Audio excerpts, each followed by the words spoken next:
Hello. Oh purée, pas mal celle-là, je m'y attendais. Et oui, c'est moi derrière la caméra, bonjour à tous. Timothée, jour férié. En retard. Tu connais. C'est le train qui est férié.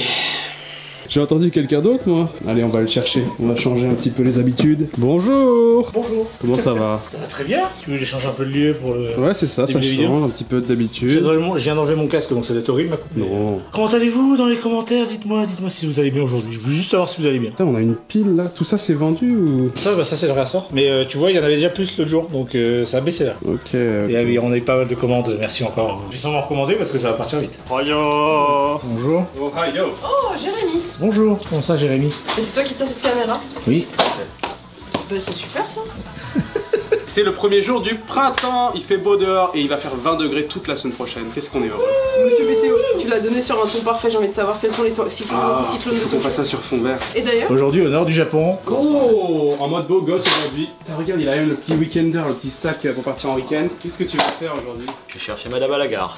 Oh. Mais t'as pas de casque du coup? Si, regarde, il est là. Un casque là-dedans. Ah ouais. Oh les... Oh là là. Oh, hello. Bonjour mesdames et messieurs. Aujourd'hui étant le printemps, un jour férié, il ne peut pas se faire blairer. Je suis donc...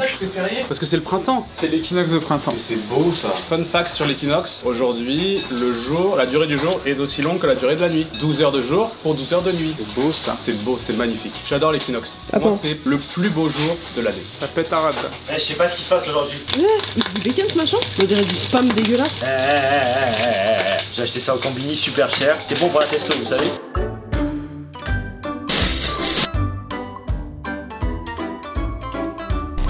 Je dois parler de moi hier. En fait, il est venu, il m'a dit hé attends, regarde les photos. Et j'ai fait mais c'est absolument adorable, montre-nous ça, c'est un peu de Japon, on a envie de vivre le Japon. En fait, voilà, hier c'était un jour un peu important pour moi. Dès que je n'étais pas au travail, j'ai pris un jour de congé exprès parce que c'était c'était la cérémonie de fin de maternelle de mon fils. C'est très, comment dire, cérémoniel. C'est vrai, c'est une cérémonie quoi.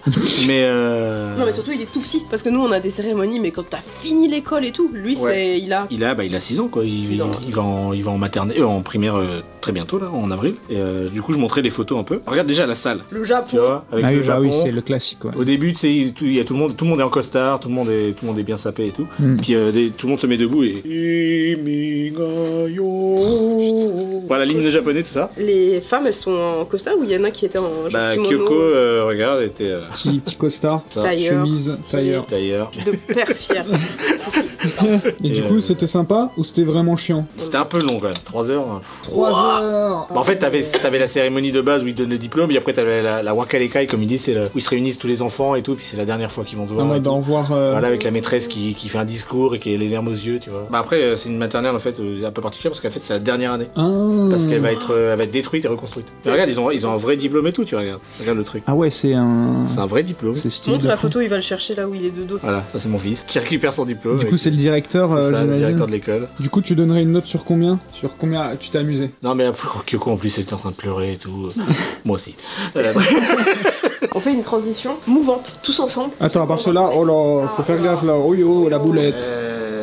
De quoi doit-on parler? Là, on a trop de choses à parler. Il y a un truc Dans vraiment évident. un restock d'un truc qui a été beaucoup attendu, Ouais. mais c'est un restock un peu différent, particulier. C'est pas ça. Vraiment. Quoi? Regarde vraiment bien. Et c'est ce que je dis. C'est un restock? C'est pas un Bah, restock? c'est un restock particulier, un peu différent, tu vois. Attends, Oui, il a raison, non, il a raison. Je dirais même un restock tralalero, tralala. Ici, sais. avec son crâne, ça fait un peu, ça l'a épluché la casquette. Bref, c'est pas merveilleux, C'est pas la même. c'est pas la Il y a même. une différence. Mais hein. c'est nos casquettes d'énigmes qui sont de retour sur Tous imparfaits. C'est l'édition printemps. Sakura. Sakura, prunier. Prunier, ouais. Ça dépend comment vous pouvez le voir. Et c'est disponible tout de suite sur Tous Imparfaits. Il n'y en a pas beaucoup, c'est un stock limité. Celle-ci était partie tellement vite. Donc si vous la voulez, foncez. Ouais. Tu peux préciser ce que c'est Tous Imparfaits pour les gens qui découvriraient dans cette vidéo, on sait jamais. Absolument. C'est notre boutique de vêtements, tous imparfaits, sur laquelle on vend plein de choses très chouettes. Ah, intéressant. On est en train de me faire quelque chose, On est en je train sais de pas te- laquelle j'ai, mais j'ai hâte de le découvrir. Attends, est-ce que tu peux deviner comme ça, à la douceur de la texture? À la douceur de la texture. Décris-nous la matière. Ok, c'est pas la denim. Les finitions sur la casquette, elles sont vraiment excellentes. Non mais Elles montre sont ça, toutes bien. la broderie. Et même la broderie là, elle est broderie, elle est magnifique. trop Je cerise. me demande si ça c'est pas un proto d'ailleurs, vu la... puisqu'elle est un peu plus rose. Non, l'inverse. Ça c'est un proto que j'ai Oui. depuis une année et je la porte vraiment souvent depuis une année. Elle est plus Et elle orangée. est orangée et la vraie est un petit peu plus Je préfère rosée. celle-là. Je préfère la On vraie. préfère la nouvelle. Attends, vas-y, je le refais. Vas-y. C'est la denim Sakura. Comment t'as Putain, deviné? bien joué. Je sais pas, c'est comme ça m'est venu. Le mot de la fin. Bit égale JC. Trallalero, tralala. Bit égale JC. Ce mec, il a mis son gros cul sur une madeleine. Et il a gardé la madeleine. Il a gardé le pire. Tu sais que ça fait 1 mois et demi qu'elle est là. Non. Bombardiro C'est la crocodile. cadabénia. Si. Aujourd'hui, on va vous parler de quelque chose qu'on a fait tous les deux. Mais pas tout seul. On était à plusieurs. Parce que du coup, j'ai pas d'indice. Sur ta gauche. Stop. On va parler. Est-ce Oui. que je le montre? Alors en fait, je vous explique, parce qu'aujourd'hui vous avez des choses à faire. Vous avez 2 choses à faire, parler de ça. Et vous avez déjà tourné quelque chose. Oui. Vous avez aussi une mission à savoir amener ces choses-là au studio. Au studio. Donc moi je vous propose, je vous conseille de faire une transition. Vous allez au studio, vous rangez ça, vous expliquez le studio, et en même temps, après vous lancez les rushs. Très bien. Vas-y, rentre. Hein. Jérémy, tu me vois? Ça va? Ça va et toi? Découvrir ces petites sleeves Ah. One Piece. J'aime beaucoup le côté 2D, enfin, Pixel, quoi. oui. J'aime beaucoup. C'est Je Benoît connaissais pas du tout. qui les veut pour sa collection. Ça fait un petit moment qu'on n'est pas venu ici. Donc on a ramené des petites choses. Ça, on nous avait fait ça en mode jeu Game Boy. Oui, Japon Corp. J'ai ramené ça aussi, les petites cartes dans la boîte d'origine, les cartes, les Hanafuda de Nintendo. Tengu de Nintendo. C'est toute une boîte complète avec Voilà. du coup 5 jeux. 5 jeux, la boîte d'origine quoi. Et ça va aller en haut, on va vous montrer juste après. Alors il y a aussi le jeu Tokyo Loot qu'on nous a envoyé il y a pas longtemps, Ah faudra oui. qu'on teste, faudra qu'on teste à l'occasion. Il y a aussi ce jeu qu'on nous avait envoyé là. Et ça, Virtua c'est une espèce de RPG. Ça a l'air jeu de rôle, sympa. un peu. Souvenez-vous, c'est le catalogue complet de tous les jeux Dreamcast, fait par Monsieur Maeda qu'on avait vu avec le, tu sais, le Tetris. Ah oui, il y a longtemps. Il dirige une maison d'édition en fait où il fait des catalogues de tous les jeux qui existent sur une console. Et c'est très très cool. Moi, C'est il m'a cool, ouais. dédicacé la version Game Boy avec tous les jeux Game Boy Ah. recensés et tout. Et n'oubliez pas, regardez, on a transporté ça dans ce petit sac. Vous connaissez ce tote bag hein. Bah C'est oui. Parfait. Allez voir le concours en ce moment en plus. Le concours. Allez. On a ramené Ah. ça aussi. Ceci, hein, que vous allez voir. Ce que Dans quelques instants, on finit de vous montrer un petit peu qu'est-ce qui se passe en haut du au 3e étage. Et après, on vous parle de ça. Spoil, c'est un jeu Switch. Nous sommes au 3e étage. Comme vous pouvez le voir, au-dessus de la tête de Jérémy, il y a le coin Nintendo, juste ici. Et derrière, je crois qu'on vous l'avait jamais montré. En fait, Si, une fois, mais il y a longtemps. il y a longtemps, cette pièce-là, vite fait, la Ouais, très vite fait, je crois. La première fois qu'elle est apparue en vidéo, c'était chez Davy Mourier. C'est vrai. Regardez-moi ça. Je crois que c'est ma deuxième pièce préférée après celle d'en bas. Elle est stylée en vrai. Non, c'est peut-être, mais je la préfère peut-être même que l'autre. En fait, là, vous avez plein de jouets. Nintendo. Alors, si on regarde le livre de Florent Gorge, Histoire de Nintendo. Vous avez gentiment envoyé. À l'époque où il y avait pas, on parlait pas d'Odyssée ni rien. On a toutes les Jaguars, qui est une marque de machine à coudre. Celle-là, elle est jaune parce qu'elle est moche. Non, elle est ou- blanche. Elle est. Ok. Donc elle est jaune parce qu'elle est moche. Du coup, on vient de ramener ces petits jeux, donc on va les mettre où? C'est vrai Je que pense là, que là, c'est pas mal. Avec le reste des Hanafuda. Nintendo, Kyoto, Japan et tout. C'est hein. beau ça. Et moi j'ai une question. Pourquoi Pourquoi quoi? Pourquoi plusieurs choses? Pourquoi un rhinocéros? On avait un sponsor à l'époque. Rhino Shield? Tu sais le bouclier qui est au bureau? Ouais. Bah c'est un bouclier, Shield. Oui. Et il y avait ça, du coup, il a acheté ça en même temps. Rhino Shield. Et pourquoi il y a des Lego dedans? C'est des Lego Nintendo, c'est pas des Lego. Hein? Mais il y a marqué Lego dessus. Ah là il y a marqué NB. Voilà. Nintendo Block. Dans les années 70, tout ça, ils ont fait des... Ah ouais? Et ça se connecte très bien avec des Lego. Jérémy, Salut les amis, qu'est-ce qu'on fait là? bienvenue. Nous sommes dans le quartier de Akihabara, le quartier des geeks et des otaku. je ne comprends pas. Bah on est là. Mais je sais pas, tu m'as dit viens, on y va. Ouais, on y va parce que nous sommes accompagnés, on a des choses à faire. Regarde par là. Salut. Bon, vous les connaissez, c'est pas la première fois qu'on vous, Oui, qu'on nous vous les sommes montre. actuellement accompagnés par l'équipe de Pixel Art. Aujourd'hui, il se passe quelque chose de particulier. Oui, Qu'est-ce il y qui a se une passe sortie. Qu'est-ce qui sort aujourd'hui, Philippe? Notre premier jeu physique au Japon. On s'est dit, il faut quand même Il marquer. faut quand même marquer l'événement, Faut donc marquer le coup. on les accompagne. Bah ouais. Du coup, on en a acheté un en boutique. On va en acheter 20 20 par personne. Merci ici Japon. On est arrivé, c'est le Yodobashi de Akiba qui est tout simplement le plus gros magasin d'électronique, de jeux vidéo, de tout ce que vous voulez du Japon. Il y a des jouets, il y a vraiment tout ce que vous voulez. On va y aller, c'est là-dedans que ça se passe. Regarde, j'ai trouvé mon ami, il est là. Tu veux rester avec lui? Bonjour. Ouais. On a quelque chose à faire quand même. Oui, mais il y a Mario. Je pense qu'il sera aussi en haut. D'accord. C'est tellement grand qu'il y a un étage complet juste pour des restaurants. Du coup, on va tous les faire. Maintenant là. Voilà, comme ça. Allez. Et c'est pas pour ça qu'on est venu. Non. Ah. Non. Chose que peu de gens savent. Quand tu cherches quelque chose au Japon, pas ABCD. C'est en highway. Donc là, maintenant, tous les ça, regarde, les ça. Alors ça, c'est saut, mais ça rentre dans la ligne des ça. Exactement. Ça, c'est ça. Comme là, Super Bomber, Street Fighters, Minecraft, je ne sais pas pourquoi il est là. C'est bon? Il est là. Oh. La maquette derrière, elle est encore mieux faite que ça, sur notre version. Ça, c'est intéressant, ouais. Sur la version européenne. Ah, sur la version, c'est encore différent sur la version. Ouais, c'est pas les mêmes versions. Et là, c'est la première fois où on a un jeu avec le packaging japonais avec le Zero. C'est le tout premier. C'est le Peggy japonais. C'est le Peggy japonais. Et c'est la première fois qu'on le fait, donc on est super content. Et en plus, se trouver en magasin ici à Akihabara, c'était top. Ils nous ont même adapté, il y a même un packaging exprès derrière avec les kanji, tout ça. Bon, moi je sais pas lire, Jérémy peut-être. Ce genre de truc, ça se passe comment? C'est la maison d'édition, comment ça se passe? Qui choisit de faire ça? Alors, nous on travaille avec un co-publisher, on est deux à le faire. Il y a Pixel Art et Picube. Okay, donc on est à deux à travailler dessus. Storyboard, c'est notre studio qui a fait le jeu. Ouais. Donc il nous appartient, c'est un studio à nous. Ouais. Et en fait, c'est eux qui ont en gestion le packaging sur la partie édition standard. Oui. Nous on a une édition limited qui est sur pixelart.eu sur notre site internet, qui a un autre packaging. Et c'est eux qui décident vraiment ce qui est fait derrière, etc. sur les versions standards. Beyond the Ice Palace 2. Take up the mantle of the Cursed King in an epic quest of vengeance, exploration and power. Et en plus, ce qui est intéressant sur une boîte comme ça, au Japon, c'est que tu vas quand même avoir tous les logos qui sont liés à une édition japonaise. On n'a pas les mêmes logos en France, on n'a pas les mêmes appellations. Tout doit être retravaillé. Tout doit être repris. Et l'intérieur aussi. J'ai envie de signaler un truc, comme promis, Mario m'a suivi. Regardez, il est là-bas. Ah, il est là-bas. Il m'a suivi. Donc on est là, on est en train de filmer. Et je sais pas si vous vous souvenez, il y a presque 2 ans, cette personne était aux hôtels. Le premier client. Un des premiers clients, il était avec moi, avec Benoît aussi, pour m'apprendre à faire le vélo. Exactement, la là. Maintenant, je vais vérifier si il a progressé. Donc on a Yodobashi Camera, on va le rayon vélo et on va tester ça ici. Mais c'est trop drôle. Quand même, le monde est si petit qu'on se rencontre là comme ça, c'est fou. À Tokyo, dans un endroit gigantesque, surtout à Akihabara, qui est pas tout petit non plus. Donc, non mais c'est incroyable. Voilà, petit happening. Voilà, incroyable. Qu'est-ce que tu veux savoir sur le Zero? Là, tu me disais, c'est super intéressant. Pour avoir le Zero, du coup le Peggy japonais, c'est super chiant, tu disais. Ouais, en fait, c'est compliqué d'avoir un compte pour avoir accès à ça et pouvoir faire nous-mêmes chez Pixel Art les notes. Aujourd'hui, on passe par des partenaires. Ce jeu-là, il sort avec un partenaire, c'est Pcube. Eux, ils ont le compte Zero, donc ils peuvent sortir et le faire en Zero. Au Japon. Mais je pense qu'ils sont aussi en partenariat, ce que j'ai expliqué. Alors là, on est 3 en fait. Sur le Japon, c'est Amuzio qui s'occupe de la distribution. Ok, d'accord. Et ça, c'est vraiment une entreprise japonaise. Ah, donc on s'appuie encore aussi là sur une entreprise japonaise et notre partenaire anglais pour arriver à avoir ça. Tu me disais, si maintenant c'était que Pixel Art qui le faisait, ça serait encore une autre galère. Ah, ça serait une galère. Ça serait un objectif, c'est un objectif, mais ça demande administrativement beaucoup de travail. Et ça marche comment en fait? C'est qui définit cette note? Toi tu dis je pense que mon jeu il est comme ça? C'est l'organisme en fait. C'est-à-dire que nous, ce qu'on va faire, on va faire une soumission du jeu. Tu vas dire voilà, moi je t'envoie une vidéo de ton gameplay. Tu dis s'il y a de la violence, pas de la violence. Il joue pas au jeu en fait. Il regarde vite fait le dossier. Par contre, si tu te plantes, et ça c'est pareil en France, c'est pareil, et aux États-Unis c'est encore plus grave. Si tu te plantes, qu'il te revalue ta note, on peut t'enlever ton jeu du marché. Tu peux prendre des amendes. Donc ça rigole pas. Ok, d'accord. Voilà. Et au Japon, je connais pas s'il y a des amendes ou pas. Et aux États-Unis, par exemple, c'est salé. Mathieu, oui, il y avait des choses à dire. Pourquoi tu parais comme ça? Je sais pas. Notre cher Poti qui fait ça là, les mugs que vous appréciez fortement. Et d'ailleurs mec, putain, je me sers de ça tous les jours. Ah oui, depuis un bon moment. Ouais, il a un Ketai. Tu sais, j'oublie mes mots.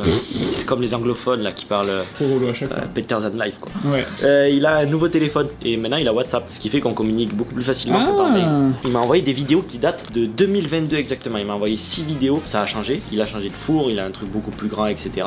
Oui. Mais sa méthode, j'imagine, artisanale est toujours artisanale, j'imagine. Semblablement la même. Peut-être que tu peux insérer 2-3 images tout de suite, je sais pas. Ça pourrait être très drôle. Voilà, regarde. Donc, comment sont faits nos mugs? Alors, il a fait une série de 6 vidéos, pesées, préparées, tournées, décorées, engobées, enfournées, cuire, défournées. Ah ouais, les termes sont... On va engober le mug, j'avais pas le terme, tu vois. Moi j'aime bien ça, là, cette partie tournée. Je suis pas sûr, mais c'est incroyable. Ah ouais. C'est incroyable. Et ça, c'est trop dur, ça. Ouais.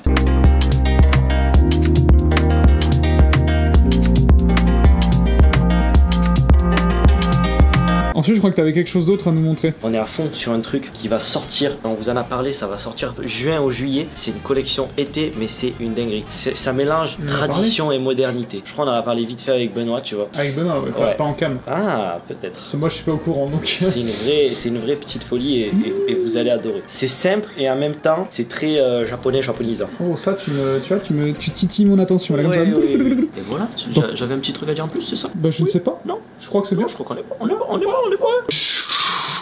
Bon, j'aimerais vous parler du montage des vidéos Tev ici Japon. Parce qu'il y a plein de trucs hyper intéressants qu'on fait. Et je pense que c'est un peu obscur pour la majorité des gens parce que vous voyez les vidéos, vous nous voyez aller tourner des vidéos, mais qu'est-ce qui se passe entre le moment où on tourne une vidéo et on l'upload sur YouTube? La boîte magique. C'est un peu la magie noire et c'est l'énorme majorité du travail qu'il y a dans la création d'une vidéo. Sur YouTube, hein. Ouais. Sur YouTube, et je parlais en particulier des vidéos qu'on tourne avec sur la chaîne de Benoît. On va dire que tourner une vidéo pour sa chaîne, ça prend à peu près une journée. Donc on va dire en moyenne 8 heures de travail. Et on va avoir, dans mon cas, la vidéo que vous allez voir vendredi, 3h30 de rush brut. Et le but du jeu, c'est de passer de 3h30 à une vidéo en général moins d'1 heure. Mon objectif pour cette vidéo, c'est d'aller dans les 45 minutes. À partir de là, il y a plusieurs méthodes. Il y en a qui vont avoir tout leur rush, 3h30, et qui vont petit à petit poser un petit morceau, puis un autre, puis un autre, puis un autre, et arriver à la fin à 45 minutes. Ça, c'est un peu la technique du peintre, si tu veux. En vrai, il y a toute une strat. Moi, je fais pas comme ça. Ce que je fais, c'est que je prends tous les 3h30 de rush, je les mets sur la timeline et je réduis. Mais généralement, les gens font ça, non? La plupart du temps. Il y a vraiment deux façons, il y a deux écoles. Il y en a pas un qui est mieux que l'autre, c'est juste vraiment une question d'habitude et de préférence. Pour moi, la partie la plus dure, c'est de passer de 3h30 à 1h30, on va dire. À enlever tous les trucs qui servent à rien, qui sont trop longs, qu'on a tourné, tu vois, en trop. Et ça, c'est un premier jet qui va prendre au moins 2 jours de travail. Et après, là, c'est là que la partie intéressante commence. Et c'est pour ça que je voulais vous montrer, parce que là, je suis rendu exactement à ce stade. Ce matin, je suis arrivé, j'étais rendu à une timeline de 1h05. Et moi, mon but, c'est de descendre. Là, tu vois, je me suis donné comme objectif de descendre à 40 minutes. Là, moi, c'est moi la partie que je trouve la plus dure. C'est la plus dure. T'es en mode, en vrai, il y a tout qui est intéressant. Qu'est-ce que je peux enlever de. C'est vrai, ça c'est vrai. C'est la plus dure, mais c'est la plus. Pour moi, c'est la plus fun à faire. Parce qu'en fait, c'est rendre la vidéo fluide pour que les gens, quand ils la regardent, ils se rendent pas compte qu'il y a du montage. C'est ça aussi qui est un petit peu ingrat avec le montage, c'est que si c'est bien fait, c'est un travail invisible. Tu regardes la vidéo, tu sens même pas qu'il y a du montage parce que tout est fluide, ça fait 1, 2, 3, 4, on se rend même pas compte qu'il y a du montage. Là, si vous voyez ma timeline, j'ai mis des codes couleurs. Ça, c'est juste pour s'organiser. À chaque fois, c'est des séquences. Et c'est aussi la partie où je me dis, on va essayer d'équilibrer, tu vois. Il faut pas qu'il y ait une séquence qui soit trop longue par rapport au rythme global de la vidéo. Sinon, on va perdre un peu. On s'ennuie, on perd les gens, surtout sur YouTube. Donc, on essaye d'avoir des séquences qui sont plus ou moins homogènes, de même durée. Et après, entre les séquences, là, c'est le travail que je ferai à la fin. Je vais venir travailler sur, tu vois, il y a des voix off, il y a des moments, des séquences musicales qui vont faire des transitions. Dynamiser le voilà, exactement. Ça amène du dynamisme dans la vidéo, ça change le rythme. Tu vois, sur YouTube, il faut toujours changer le rythme pour pas que les gens ils se lassent. Ça, c'est sympa. À l'intérieur même d'une séquence, si on zoome, là, je suis en train de travailler sur. Oh putain, j'ai vu des trucs là. Ouais, je vous tease un petit peu, c'est la vidéo qui arrive demain, donc comme ça, vous pourrez aller voir sur la chaîne de Benoît. Là, tu vois, c'est vraiment les cuts que je fais. Ce qu'on va faire, c'est qu'on va venir carrément essayer d'enlever le maximum de blanc. Parce que quand on tourne dans la vie de tous les jours, quand on parle, c'est normal. Là, je vais dire ça, je réfléchis à ce que je vais dire ensuite, il y a des petits blancs. Dans les vidéos, on les coupe, et pour éviter que ça fait ce qu'on appelle un jump cut, c'est-à-dire que ça passe comme ça, et puis là, ce que je suis en train de faire là, vous voyez, au montage. Voilà, ça s'appelle un jump cut, et on essaye de masquer ça en ajoutant des b-rolls. C'est ce genre de plan qu'on rajoute par-dessus notre voix pour masquer la coupe. Et illustrer ce qu'on fait aussi. On illustre également. Et ça fait que quand vous regardez la séquence, c'est fluide. Et pourtant, on va dire que si on a filmé 20 minutes de contenu, la séquence au bout du compte, elle fait peut-être 3 minutes. C'est les 3 minutes les plus intéressantes, les plus fluides, et on sent même pas qu'il y a eu des coupes parce que magie du montage. C'est le tout qui résume bien la séquence. Et ça, c'est ce qui prend le plus de temps, mais pour moi là c'est la partie la plus fun. En fait, c'est ça que j'ai pas dit au début, c'est que t'as la façon de peintre, et la deuxième c'est sculpteur. T'as ta brique, c'était tes rushs. J'allais dire mineur, mais. C'est un peu mineur, mais faut voir ça comme un travail de sculpture. C'est que t'as ton bloc de base, c'est tes rushs. Au début, c'est du gros travail. Il faut venir, j'ai pas le terme, mais tu vois, casser les gros morceaux. Buriner. Et après, c'est des finitions, et ça c'est. Au pinceau pour enlever les dernières. Tac, tac, tac, tac, tac, tu vois, le petit marteau, et là tu commences à voir la vidéo qui prend forme. On a filmé ce matin sur ton bureau. Merci. Ça sort demain sur la chaîne de Benoît. Ouais, c'est pas pour aujourd'hui ça. Ah si, c'est pour jeudi. Oui. Là, Benoît n'est plus là, mais il est encore là. Parce qu'en fait, on est dans un paradoxe temporel. Ouais, c'est vrai, je suis pas censé être là. Les gens vont pas comprendre. Il est pas là. Il est pas là. Il est pas là. Il est en France. Il est dans nos têtes. Je ne suis pas là. Il est pas là. Oh.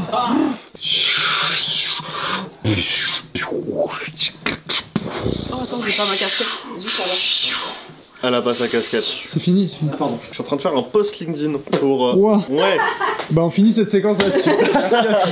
Non, mais pourquoi? Attends. Pourquoi je fais un post LinkedIn? Parce que déjà c'est important. Sur le truc de Benoît? Non, sur mes réseaux. Ah parce que super, il pub sur LinkedIn. Ah ouais. Non. Sur les réseaux e-sport. Ah. Je fais un post LinkedIn pour parler d'e-sport. Pourquoi? Parce que aujourd'hui on joue les quarts de finale des IMIA Masters. Aujourd'hui.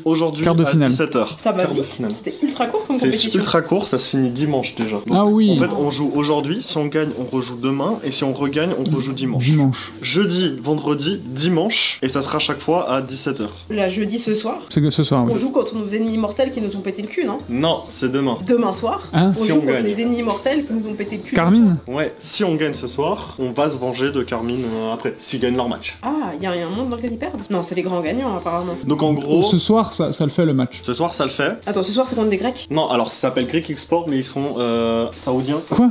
Non mais là les gars, faut... Ouais, là. On vous met le petit arbre de bracket, genre maintenant. genre maintenant.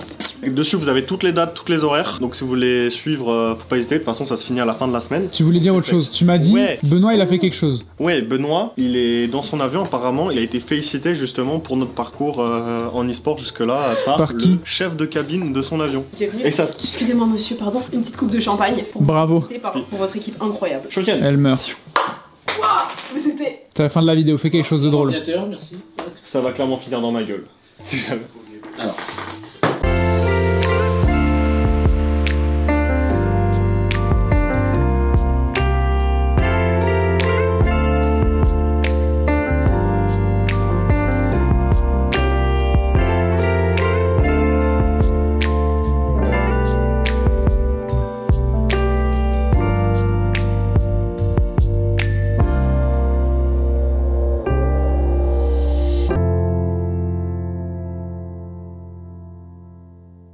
Ça fait bientôt un mois et elle est encore vivante, c'est complètement fou. Non, tu lâches. N'hésitez pas à vous abonner, à activer la cloche, à mettre un pouce bleu, à mettre un commentaire gentil et à partager. À la semaine prochaine.